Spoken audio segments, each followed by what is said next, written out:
Good morning सभी बच्चों को। बीए व्यवस्था, दिल्ली सल्तनत की प्रशासनिक व्यवस्था वाले टॉपिक में आगे की कड़ी में हम ये देखने जा रहे हैं।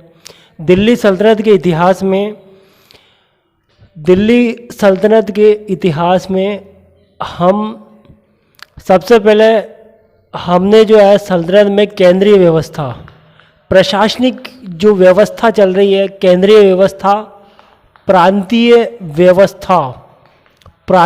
व्यवस्था और सैन्य व्यवस्था। यहाँ पहले नंबर पे केंद्र सरकार की जो व्यवस्था होती है उस पर हमने बात की थी। उसके बाद प्रांतीय व्यवस्था की आज हम बात करेंगे और सैन्य व्यवस्था पर आज हम बात करेंगे। यहाँ केंद्रीय व्यवस्था को आधार मानते हुए केंद्र से प्रांत की ओर और प्रांत से जिलों की ओर, जिलों से गांवों की ओर जो प्रशासन होता है दिल्ली सल्तनत के इतिहास में, उसी प्रशासन की बात आज हम करने जा रहे हैं बच्चों। यहाँ केंद्रीय व्यवस्था के बाद हम देखेंगे दिल्ली सल्तनत के इतिहास के प्रशासनिक बिंदुओं में तथ्य नंबर आता है यहाँ पे एक, मामूलत। नायब शब्द का सर्वप्रथम प्रयोग किया गया। नायब शब्द जो है इसकी शुरुआत बहराम शाह से होती है और ये नायब शब्द की शुरुआत दिल्ली सल्तनत के इतिहास में बहराम शाह से शुरू होती है। नायब शब्द का अंत अलाउद्दीन खिलजी के समय होता है। नायब मामूलात, इसकी 3 तथ्य हम देखेंगे, पहला नंबर, दूसरा नंबर, तीसरा नंबर। यहाँ पहला नंबर तथ्य आता है दिल्ली सल्तनत के इतिहास में बहराम शाह के टाइम में यहाँ नायब के पद पर अधिकारी होता है। उस अधिकारी का नाम इख्तियारुद्दीन होता है, इख्तियारुद्दीन एतगिन। पहले नंबर इख्तियारुद्दीन एतगिन है। बहराम शाह के समय एतगिन होता है। 1240 से 1242 इसका शासनकाल होता है बहराम शाह का। ये पहले नंबर पे नायब मामूलात हैं। दूसरे नंबर पर नासिरुद्दीन आते हैं। कौन? नासिरुद्दीन 1246 से 1266 इनका समय काल रहता है। और नासिरुद्दीन के समय नायब पद पर बलवन होते हैं। कौन होते हैं? बलवन। तथ्य नंबर 2 है। अब हम तथ्य नंबर तीसरे पर पहुंचते हैं और तीसरे पर पहुंचते हैं। यहाँ अलाउद्दीन खिलजी इनका समय पीरियड 1296 से 1316 होता है। अलाउद्दीन खिलजी के समय नायब का पद रहता है मलिक काफूर के पास। यहाँ 3 तथ्य देखे आपने। पहला तथ्य बहराम शाह नायब के पद पर इख्तियारुद्दीन एतगिन, समय काल 1240 से 42। दूसरा तथ्य नासिरुद्दीन 1246 से 1266 बलवन होते हैं। तीसरा तथ्य अलाउद्दीन खिलजी, समय काल 1296 से 1316 मलिक काफूर। 3 तथ्य हैं। नायब मामूलात कहलाता है। नायब का पद शुरू हुआ था बहराम शाह के समय और नायब का पद समाप्त होता है अलाउद्दीन खिलजी के समय। अलाउद्दीन खिलजी के बाद नायब का कहीं भी उल्लेख नहीं होता है।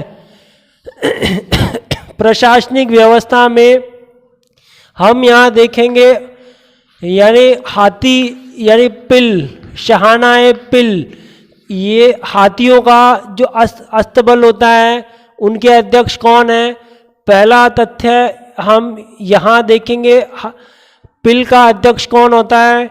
दूसरा नंबर अस्तबल, घोड़ों का जो अध्यक्ष होता है, विभाग होता है। दूसरा तथ्य अब दूसरे तथ्य हम यहाँ देखेंगे। तीसरे नंबर पर हम बात करेंगे सुल्तान के अंगरक्षक कौन होते हैं। सुल्तान के अंगरक्षक कौन सा अधिकारी होता है।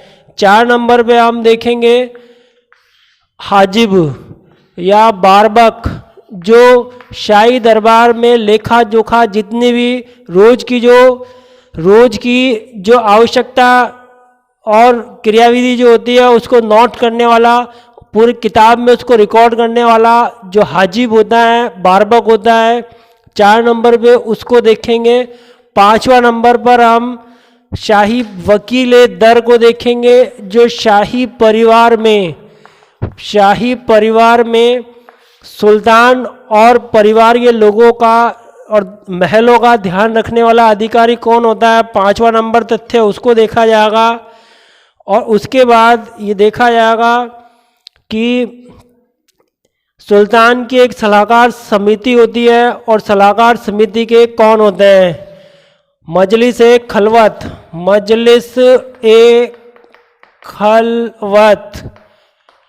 सुल्तान की एक सलाहकार समिति होती है। यहाँ हाथियों का अध्यक्ष कौन होता है।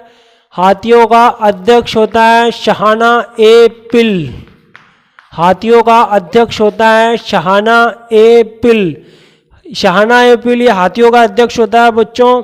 और ये हाथियों का एक जमवाड़ा होता है, उसकी देखरेख करने वाला अधिकारी शाहाना ए पिल कहलाता है फारसी भाषा में और दिल्ली सल्तनत के इतिहास में। दूसरा, घोड़ों का जो अस्तबल जो होता है अमीर ए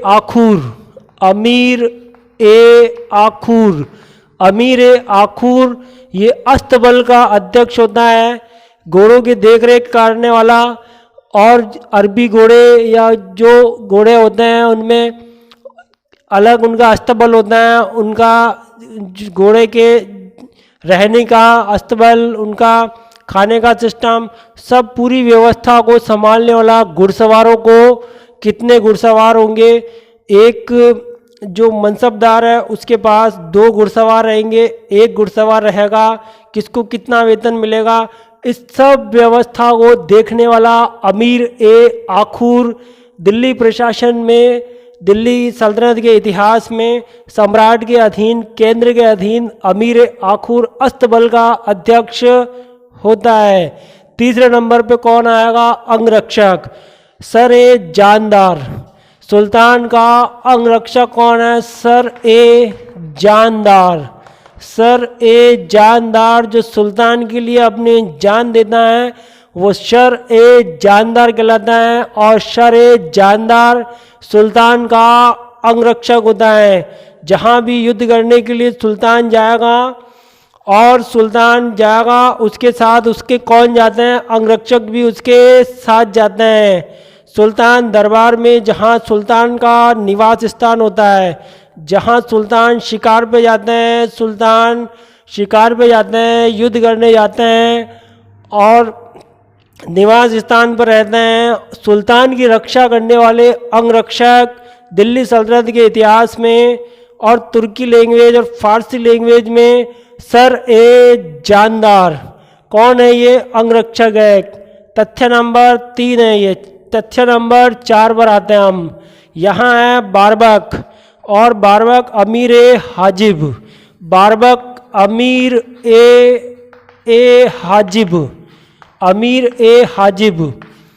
ए हाजिब को ही बारबक कहते हैं बच्चों। नाम से ही पता चल रहा है कि बारबक है, हाजिब यानी हाजिर हो जाता है। दैनिक प्रतिक्रियाओं की जो दिन में जो घटनाएं होती हैं सुबह से लेके शाम तक, उन सारी घटनाओं का रिकॉर्ड रखने वाला व्यक्ति अमीर ए हाजिब कहलाएगा। अमीर ए हाजिब को बारबक भी कहते हैं, अमीर ए हाजिब को बारबक भी कहा जाता है। शाही परिवार वकील ए दर। शाही परिवार का अध्यक्ष कौन होता है, वकील ए दर। दर का मतलब वकील ए दर, दरवाजे पे महल का जो दरवाजा होता है, महल की रक्षा करने वाला, महल की ध्यान रखने वाला कौन होता है? वकील दर अधिकारी कहलाता है, जो सुल्तान के परिवार से संबंधित होता है बच्चों। पेंशन विभाग, तथ्य नंबर 6, पेंशन विभाग का अधिकारी कौन होता है? पेंशन विभाग का अधिकारी दीवाने इस्तिहाक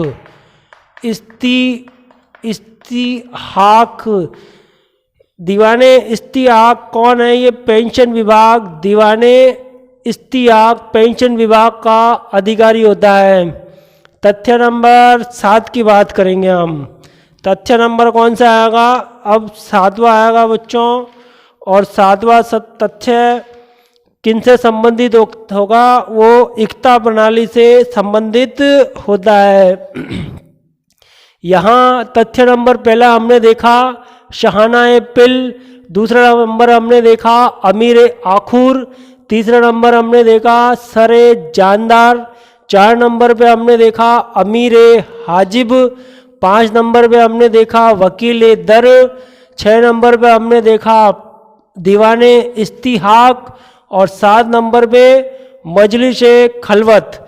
मजलिस खलवत जो है बच्चों, ये सुल्तान की सलाहकार समिति है। कौन सी समिति है? सलाहकार समिति कहलाती है मजलिस खलवत।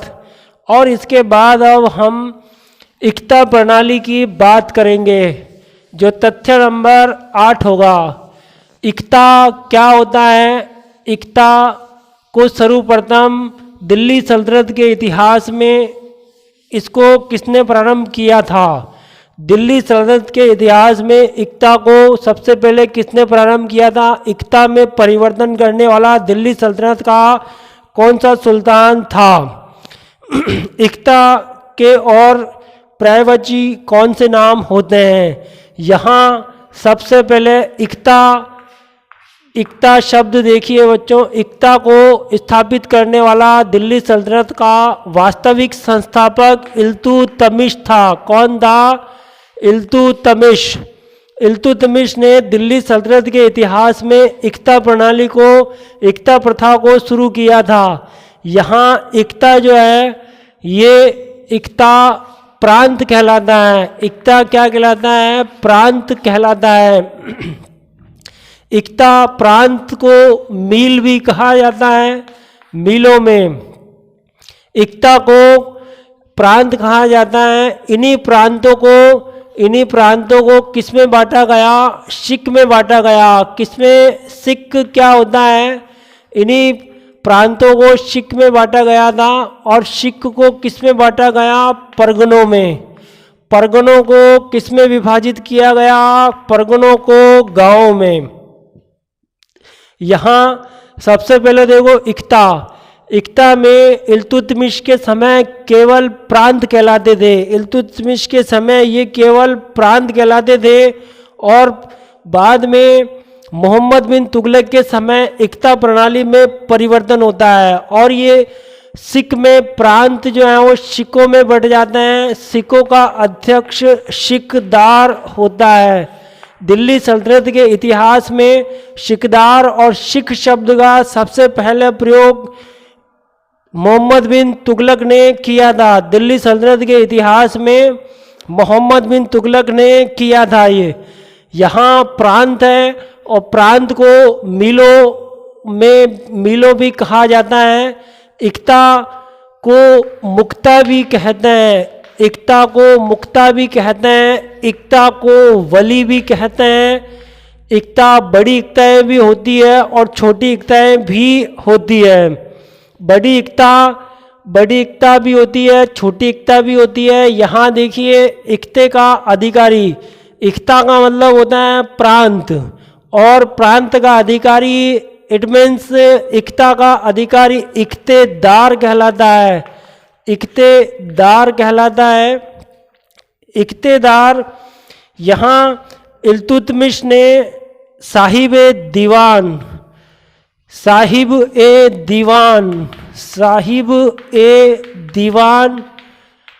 ये पद इल्तुतमिश के बाद बलवर ने प्रांतों में यानी इक्तों में साहिब दीवान को नियुक्त किया था, जो भू राजस्व वसूल करने वाला अधिकारी होता है। भू राजस्व वसूल करने वाला अधिकारी होता है। अब यहाँ बच्चों आगे हम देख रहे हैं कि यहाँ शिक का अध्यक्ष शिकदार होता है। परगने जो थे वो गांवों में विभाजित होते थे। एक परगने में कम से कम 80 से लेकर 90 गांव होते हैं। एक परगने में 80 से लेकर 90 गांव होते हैं और गांवों को मोजे कहते थे। गांवों को क्या कहते हैं? मोजे। गांवों को मोजे कहा जाता है। गांवों को मोजे कहा जाता है। गांवों के अंदर 2 अधिकारी होते हैं। कितने अधिकारी होते हैं? 2। पहला कौन होता है? मुकदम। पहला कौन होता है? मुकदम। और दूसरा कौन होता है? दूसरा अधिकारी कौन होता है बच्चों? पटवारी। दूसरा अधिकारी कौन होता है? पटवारी। यहाँ मुकदम गांव का मुखिया कहलाता है और पटवारी भू राजस्व वसूल करने वाला अधिकारी पटवारी कहलाता है। भू राजस्व वसूल करने वाला, लगान वसूल करने वाला अधिकारी पटवारी कहलाता है। मोहम्मद बिन तुगलक के समय सर्वाधिक प्रांतों की संख्या थी। दिल्ली सल्तनत के इतिहास में सर्वाधिक प्रांत किसके पास में थे? मेरा क्वेश्चन यह है बच्चों, दिल्ली सल्तनत के इतिहास में सर्वाधिक प्रांत किसके पास थे? दिल्ली सल्तनत के इतिहास में सर्वाधिक प्रांत मोहम्मद बिन तुगलक के पास में थे। संख्या कितनी थी? 23। और मुगल वंश के इतिहास में सर्वाधिक प्रांत किसके पास में थे? औरंगजेब के पास में थे। मुगल वंश के इतिहास में प्रांतों की शुरुआत सबसे पहले किसके समय में हुई थी? अकबर के समय में। अकबर के समय में प्रांतों की संख्या 12 + 3 टोटल 15 थे। प्रारंभिक समय में पहले उसके पास 12 थे और बाद में 3 उसने जोड़ दिए थे और 3 जोड़ के टोटल 15 संख्या अकबर के समय में और 20 संख्या होती है औरंगजेब के समय में। और दिल्ली सल्तनत के इतिहास में प्रांतीय व्यवस्था शुरू की थी इल्तुतमिश ने। और यहाँ सर्वाधिक प्रांत किसके समय हुए थे दिल्ली सल्तनत के इतिहास में? मोहम्मद बिन तुगलक के पास 23 प्रांत थे जो सर्वाधिक माने जाते थे। ये एकता प्रणाली है और एकता प्रणाली को देखने के बाद बच्चों अब हम आगे इसकी सैन्य व्यवस्था की हम बात करेंगे। सैन्य व्यवस्था में एक होता है मर्तब और एक होता है गैर वजही। नियमित घुड़सवार को क्या कहते हैं? अस्थायी घुड़सवार को क्या कहते हैं? सैन्य व्यवस्था में अधिकारी कितने अधिकारी होते हैं और कौन से अधिकारियों के पास कितने घोड़े होते हैं? वो कितने घुड़सवार रखेगा? यहाँ एक शब्द है मर्तब। मर्तब है और एक शब्द है यहाँ बच्चों गैर वजही। गैर वजही।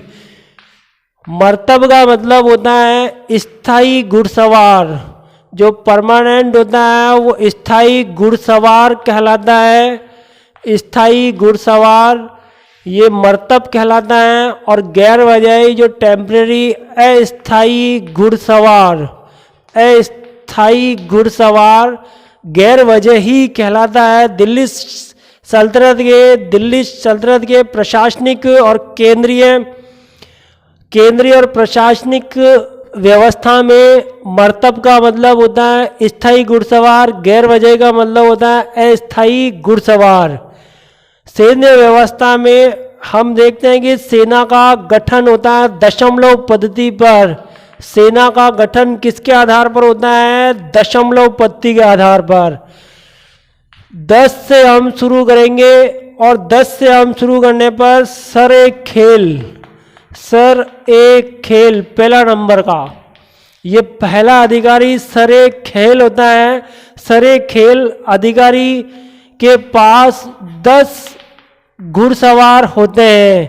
कितने घुड़सवार होते हैं बच्चों? 10 घुड़सवार होते हैं सरे खेल के पास। सरे खेल के बाद सिपह सालार, दूसरा अधिकारी का नाम क्या है? सिपह सालार। सिपह सालार ये दूसरा अधिकारी होता है। 10 में एक जीरो और बढ़ा दो, कितना हो गया बच्चों? 100। और ये 100 घुड़सवार होते हैं सिपह सालार। ये दूसरा अधिकारी होता है सिपह सालार, जो सैन्य व्यवस्था का ऑफिसर होता है। इसकी 100 घुड़सवार इसके पास होते हैं।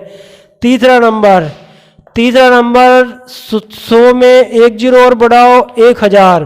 1000 घुड़सवारों को रखने वाला ऑफिसर क्या कहलाता है? अमीर कहलाता है। ये तीसरा ऑफिसर है। और 1000 में एक जीरो और बढ़ा दो, 10,000। 10,000 घुड़सवारों को रखने वाला मलिक कहलाता है। मलिक कहलाता है। ये सैन्य व्यवस्था कहलाती है। दिल्ली के अंदर सेना की जो टुकड़ी होती है, जो दिल्ली में राजमहल की और राजा की रक्षा करती है, उस सेना को क्या कहते हैं बच्चों? उस सेना को हश्मे एक क्लब कहा जाता है। हश्मे एक क्लब कहा जाता है। उस सेना को हश्मे एक क्लब के नाम से जाना जाता है। सुल्तान की व्यक्तिगत सेना को क्या कहते हैं? सुल्तान की व्यक्तिगत सेना को क्या कहा जाता है? खास सेना कहा जाता है। और इसका खास खेल कहते हैं। इसको खास खेल, जो सुल्तान की अपनी व्यक्तिगत सेना होती है। व्यक्तिगत सेना होती है। एक शब्द है बच्चों निसाब। शब्द कौन सा है? निसाब। निसाब किसको कहते हैं? निसाब का अर्थ होता है एक मुसलमान अपनी संपत्ति का 2.5% राजा के राज्य कोष में जमा करा देता है। यहाँ एक मुसलमान 2.5% अपनी संपत्ति का 2.5% राजा के राजकोष में जमा करा देता है, उसे निशाब कहा जाता है। शब्द कौन सा है? निशाब। यहाँ देखिए एक शब्द आता है मजनीक। एक शब्द कौन सा आता है? मजनीक। एक शब्द आता है। मजनीक का मतलब क्या होता है? मजनीक का मतलब होता है जब कभी राजा युद्ध क्षेत्र में जाएगा और वो किसी दूसरे राजा के साथ युद्ध करता है, और युद्ध करते समय जब एक यांत्रिक मशीन का प्रयोग किया जाता है और उस यांत्रिक मशीन से बड़े बड़े पत्थर और उस यांत्रिक मशीन से बड़े बड़े लोहे के गोलों को शत्रु सेना पर बरसाया जाता है, उसी यांत्रिक मशीन का नाम होता है मजनीक। उसी यांत्रिक मशीन का नाम क्या होता है बच्चों? मजनीक होता है। यहाँ शब्दावलियाँ देखने के बाद यहाँ अब हम इसका एक बार विश्लेषण करें कि सबसे पहले नायब हमने पढ़ा था, और नायब के बाद नायब 3 नायब हमने सबसे पहले देखे थे बच्चों। पहला नायब, दूसरा नायब, तीसरा नायब। पहला इख्तियार एतकीन होता है, दूसरा बलवन होता है नायब के पद पे, और तीसरा मलिक काफूर होता है नायब के पद पे। फिर हमने पीलों की व्यवस्था देखी थी। पीलों की, पील किसको कहते हैं? हाथियों को कहते हैं। हाथियों का अध्यक्ष कौन बताया मैंने? शाहना-ए-पिल बताया।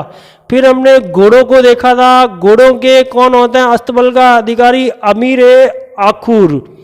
अमीर-ए-आखूर को देखने के बाद हमने राजा की रक्षा करने वाला, जो राजा पे जान देता था, सर-ए-जानदार होता था, जो राजा के अंगरक्षक होते थे। फिर हमने जो पूरा रिकॉर्ड रखता था, वो रिकॉर्ड रखने वाला बारबक होता था, अमीर-ए-हाजिब कहते थे।